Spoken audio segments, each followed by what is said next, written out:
I mean, very much like family members. So, I mean, I have nieces and nephews who are in their 20s, and we've always just kind of viewed our au pairs as sort of that relationship where, you know, she's an adult and I want her to go out and have fun, and that's part of being an au pair is experiencing our city, our culture, going out.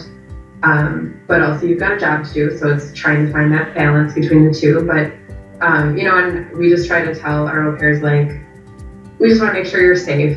You know, we're not trying to like stop you from going out or going to a certain place. But if you tell me like you're going to a certain neighborhood, then I'll be like, maybe watch yourself a little more carefully, or stay in your group, or, you know, or like text me if you decide to stay over at a friend's house, just so that, you know, we're aware what you're doing. So I mean, the same way that I would tell her like, oh, we're going to be out 2 hours later, do the same thing for me. You know, I just think that's kind of just communication and respect. But again, like, she's a great woman, and like, I'm definitely invested in her success, and just love having her around. And she's a wonderful person to talk to, and just, I think, has so much to offer my boys as far as more of a global perspective and who she is and what she experienced and lived before she came here, and what life was like in Guatemala.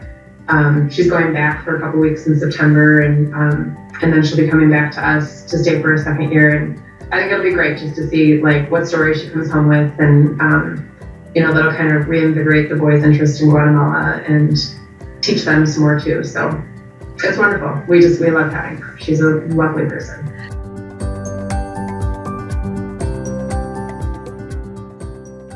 It's great. I mean, they really love her. I think she's one of the au pairs definitely that gets listened to the most, because she finds a nice balance of structure and discipline, but she still is fun and plans really fun things for them. So, you know, I think that's a hard balance to strike, but she does it really well. I mean, she's not a pushover, but she also is still like fun. She'll jump on the trampoline with them. She'll do sidewalk talk. She'll get down and play with them, but she also is in charge, and she's in charge. So that's great. But I mean, they just love her. They always want to know where she is and what she's up to. And so again, kind of like just you would with a family member, you know, you always want to know a person, you know, that lives with you, and if they're a special part of who you are as a family, then you keep track of them, and make sure that you are saying goodnight to them at night and giving them hugs when they leave, and giving them hugs hello too. So